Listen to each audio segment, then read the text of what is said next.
Hey guys, in this video, I will show you how to fix the error code 524 on Roblox. Alright, so let's begin with the video.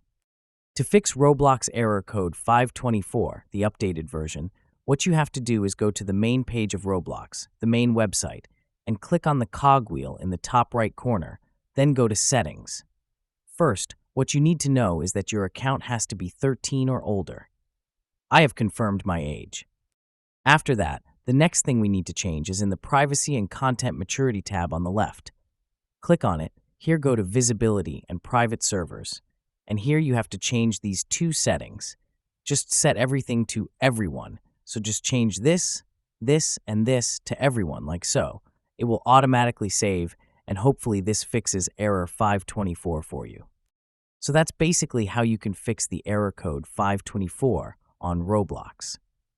So that's all for this video. Consider subscribing if you find it helpful, and I'll catch you in the next one. Thanks.